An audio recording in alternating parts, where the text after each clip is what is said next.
What's going on, everybody? My name is Colton, and welcome to my Week 11 NFL picks. I want to take a quick look back at week number 10 before we get started here, because week 10 was a week where I really found myself on some unlucky sides of matchups. Ended up going 7-7 overall, as you can see there, but it really could have been so much better. Let's start. Thursday Night Football was great. Raiders covered easily in that ugly type of game, but right off the bat, we get a very unlucky spot. The Falcons and the Colts had the Falcons plus 5.5. They lose by half a point here. They were leading by 3 at the end of towards the end of regulation. The Colts tie it up. Then the Falcons get the ball first, meaning the Colts would just need a field goal, and the Colts still go in for the touchdown and get the cover by a half a point. So that one was absolutely disgusting. Next one, another half a point loss. The Giants, who had a 99-point-something% chance to win that game, I believe at some point, 95%. They're up big, up 10 points. With, I think, under 4 minutes to go, and they just choke that game away, and the Bears not only win, but get the cover there by half a point. This one was never a question. The Bills knocked me out of my survivor pool. I'm officially out as of week 10. They just did not show up in Miami, which was really surprising given Josh Allen's history there. The Ravens rolled the Vikings. That was solid. The Jets took care of the Browns, thanks to great special teams play. My lock of the week, we'll get to how rough the lock of the weeks have been after starting 5-1. We are now 5-5 in locks of the week. The Buccaneers let me down at home against the Patriots, who are clearly the real deal. Panthers, shocking loss to the Saints. Maybe not so shocking. They're still Carolina. Laying 5.5 was probably never the move. And here's one of the more disgusting ones again here. The Jaguars plus 1.5. They were up 29-10 in this game. And then they were down 30-29. Time had expired, and the Jaguars gave up a defensive touchdown, turned the ball over, and allowed the Texans to cover, because the Jaguars still would have covered by that half a point. But no, the Texans escaped that with a miracle win against the Jaguars. Seahawks, love what I'm seeing out of them. They continue to roll. Rams destroy the 49ers, and the Lions destroy the Commanders. This was all part of a 4 o'clock window that was just very lopsided. Sunday Night Football, the Steelers came up well short, and then the Eagles took care of business. I was a little worried about that one, but they do escape 10-7. In Green Bay. So 7-7 last week. That brings us to 85-64 on the season. Fell again in the lock, so that drops me down to 5-5 with an all-time record now of 385-301 and an all-time locks record of 26-19-1. Week 11 got underway. I did take the Patriots. It was looking a little sketchy for a while if they were going to get the cover, but they do pull away and defeat the Jets on Thursday Night Football to get to 9-2. So we start the rest of the slate in Madrid, the last international game of the 2025 season. It's the Washington Commanders taking on the Miami Dolphins. Now, the Dolphins have kind of found a little bit of life. They've had a couple of decent wins as of late. They are 2.5-point favorites. I'm going to be on the other side here with the Commanders. And it's not so much I trust this Washington team really in any aspect, especially not the defensive side of the ball, because that defense is atrocious. But I just have seen this story before where the Dolphins get a big win. You kind of start feeling like their offense may have figured it out, and then they just lay an absolute dud. We saw that, when they played the Baltimore game on Thursday Night Football. We saw them get destroyed by the Cleveland Browns, who haven't really shown the ability to destroy anybody. We've seen the Dolphins come up short quite a bit this season, and I don't think that's going to necessarily suddenly remedy itself after a good divisional win. Don't get me wrong. It was a very impressive win at home against Buffalo. I just think Marcus Mariota and this Washington offense will find enough success, and I think their defense, they will be playing inspired football. I think Dan Quinn will get these guys ready to win on an international stage. This team doesn't have a lot of pressure anymore. I think their negative pressure of them is kind of off. I think, Jaden Daniels is out right now. They don't have this overwhelming sense of defending what they did last year. I think they can beat a team like Miami, which kind of, now that Mike McDaniel is apparently safe to the rest of the year, maybe they feel a little less urgency. I don't know. Both these teams are in a weird spot, clearly 3-7. I'm just going to take Washington, more of a gut feeling than anything. I think they can get back on track. Next up, I almost switched off this one.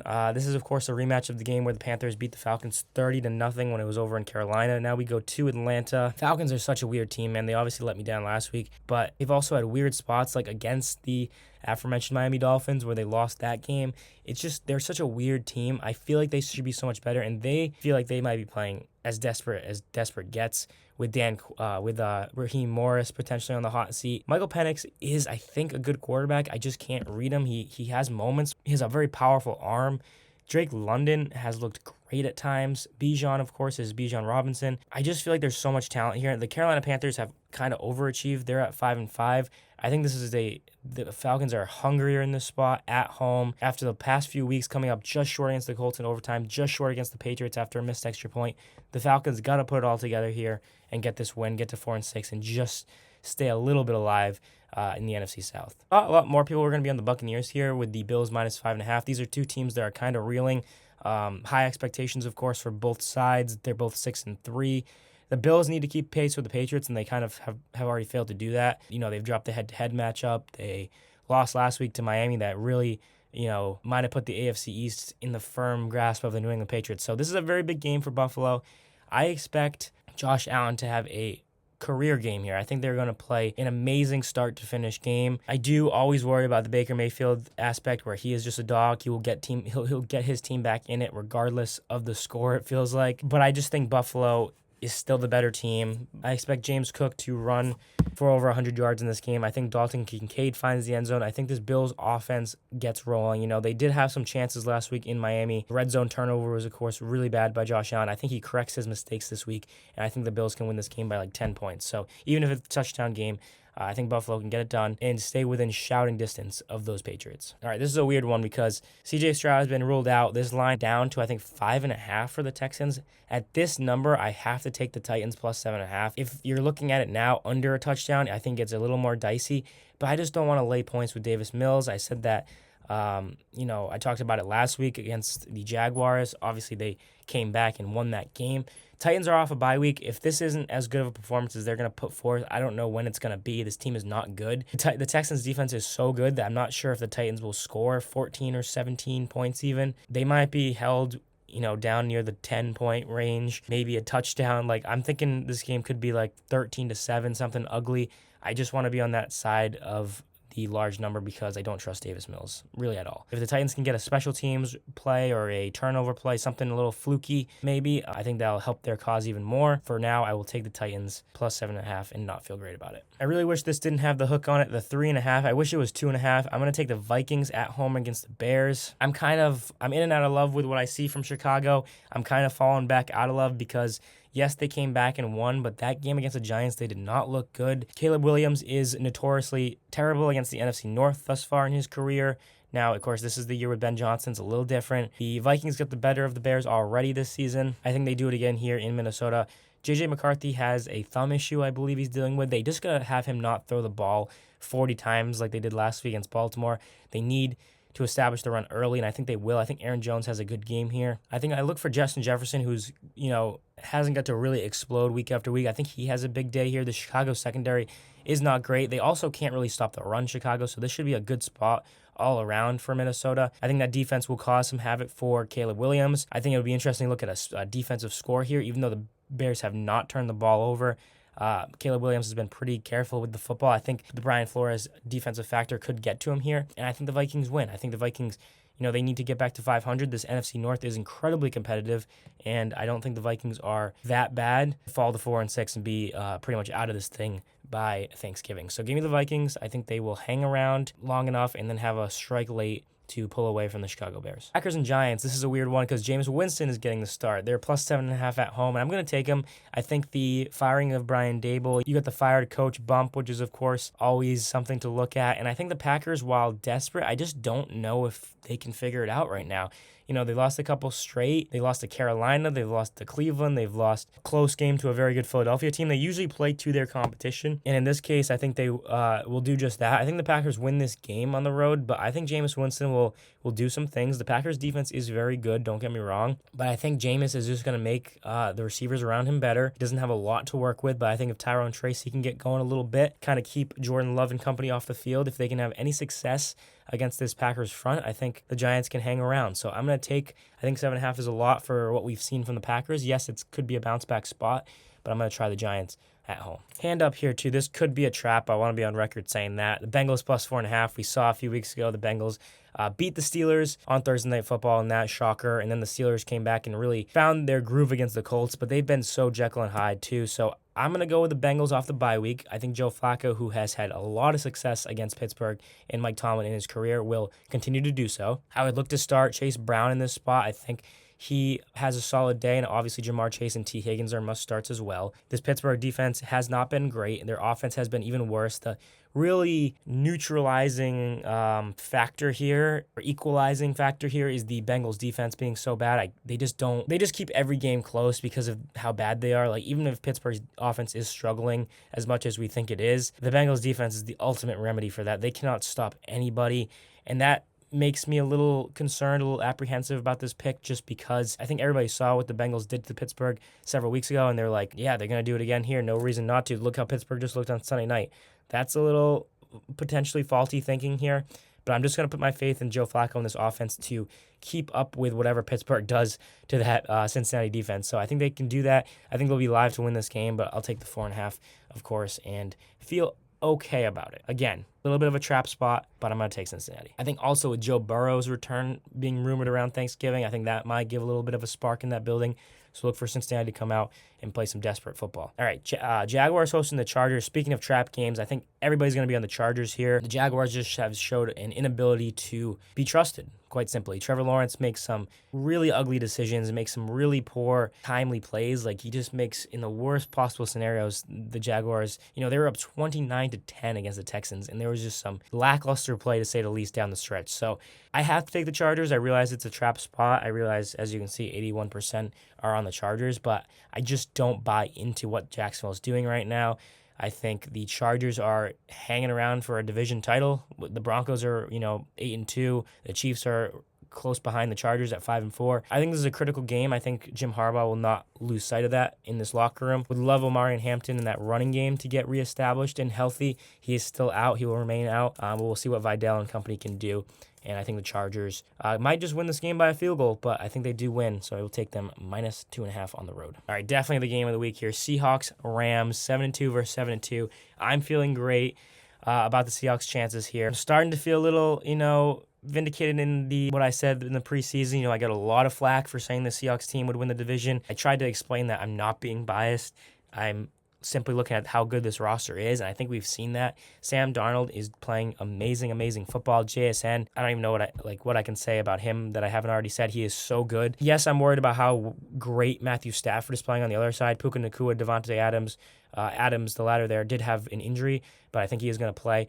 I'm worried for sure about that offense, but the Seahawks defense and what Mike McDonald has done in the past season and a half, how he's completely revitalized this defense that was struggling several years ago. Nick Manowari is a beast. Look for him to fly around all over the field in this one. I'm loving what the pass rush is doing, and Sam Darnold on the other side is not getting sacked. They are keeping him upright. He is making smart decisions. He has some very fluky turnovers this year, if you just look at the numbers, but every other number is through the roof in Sam Darnold's favor. So I think he's going to, he's going to realize that this is a massive game. This is the team he lost to with Minnesota last year in the playoffs that really got his haters back out. I think he comes out and he lights up the scoreboard. I think the Seahawks, this might be a little bit of a high-scoring game, but I think the Seahawks defense can do some good things, maybe create some turnovers, and I think the Seahawks win this game and get to 8-2, and I think people are really going to start, if they haven't already, consider this team a top 3 team in the league. I think they're going to do so after this week. All right, 49ers and the Cardinals. Brock Purdy is returning. I'm not sure how much of a step up from Mac Jones that really is. I know I'm going to get attacked by Niners fans for that one. I'm going to take them here, though, against Arizona. I don't really like what I'm seeing out of the Cardinals. They did have the nice Monday night win against the Cowboys, but we know the story with the Cowboys right now. So I'm going to be on the 49ers here. Not a lot to say. Marvin Harrison Jr. is out. I'm going to start Michael Wilson in a league. I think he is a candidate to get into the end zone and maybe have, 5 or 6 catches. He immediately becomes that number one option in the receiving room. Obviously, Trey McBride will be the number one target on this offense. I do think it's going to be a close game, but I think the Cardinals are going to have to pass the football. So look at him for fantasy purposes, but I'm going to take the Niners minus 2.5 on the road. All right, this one's a little gross, but I'm going to take the Browns plus 7.5 at home. A better bet might be the Browns' first half. They have been amazing, keeping games close in the first halves of games. I think after a while, they just get worn down by their offense's ineptitude. We might see that again here, but I think in a divisional game, this will be kind of a gross, scrappy game that you kind of look up and you see it's, 16-10 in the fourth quarter, and the Browns have the ball, and they're live to win the game all of a sudden. And I think the Ravens ultimately win the game, but I think we might see that gross 19-16 weird score here, just that type of AFC North battle. Now, there is a world where the Ravens have just figured things out and they just go into Cleveland and steamroll them 41-10. Sure, I'll admit that, but I just don't really think that this is the spot for that. The Ravens have some big games. They know they need to win at 4-5, but I think this one's going to be a grinded out type of game. All right, if this game wasn't 3.5, it would probably be my lock of the week. I think the Chiefs are going to beat the Denver Broncos here on Sunday. This is a massive game for the division. If the Broncos win this game, they'll have, a 4-game lead or whatever, and plus the tiebreaker at the moment. So don't need to tell them what's at stake, but I don't think Denver's been nearly as good. Of all the 2-loss teams, I think they have shown the most holes. Their defense is great, but guess what? The Chiefs' defense is solid too. I think they're going to really limit and contain the struggling Bo Nix. The Broncos have been a second-half team and particularly a fourth-quarter team. I think they're going to need that here. I do worry about the 3.5 here just because the Chiefs very well could win this game by a field goal. They just, they don't always cover as favorites, but I do think they win here. I'm very confident that they will win this game. The 3.5 is a little scarier, but I'm obviously going to take them if I feel this confident about Kansas City. Another doozy Sunday Night Football, Lions and the Eagles. What a game. I'm going to take the Lions. I think the Eagles are still a top 5 team in the league, still a top 3 team in the league. Honestly, I do think they are really good, but I think the Lions are really feeling themselves right now, kind of getting into that rhythm. They had target practice, beat up practice on the Commanders last week. I think Jared Goff goes into Philadelphia. This is the type of game that the Lions need to win. The road, probably cold game against a top NFC contender. I think Dan Campbell and the boys get up for this one, and I think Detroit wins this game.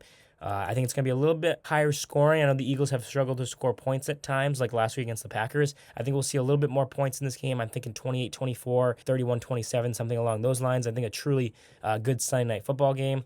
Sam Laporta is out, so that stinks for the Lions, but make sure you look to all the other weapons on that offense for fantasy purposes because the ball is going to, I think, get spread around, and I think everybody's going to have a good day on that Detroit offense, and I think the Lions win the game. And finally, a very weird scenario here because the Cowboys just played on Monday Night Football, 2 weeks ago before their bye week. Now here they are again in Vegas to take on the Raiders. This time it's 3.5 instead of, I believe, the Cowboys were favored by 2.5 when they played the Cardinals. If you didn't see that week, I did pick the Cowboys as my lock, and they obviously came up short. This time I am going to take the Raiders. I do think the Cowboys are going to win this game, but I think it's going to be that close that I think it's a field goal type game. Plus, I get the added benefit of not having to be on the Cowboys defense, not have to be on that side of it. So all the more reason why I like the Raiders at home here. Now, the Raiders have their own plethora of problems, particularly offensively. Geno Smith has got to not turn the ball over. But again, similar to the teams that play the Bengals, this is the ultimate remedy. This Cowboys defense is not good. Yes, they add Williams from the Jets. I think that does help, but there's still too many glaring holes. So I think that we'll see a lot of points again.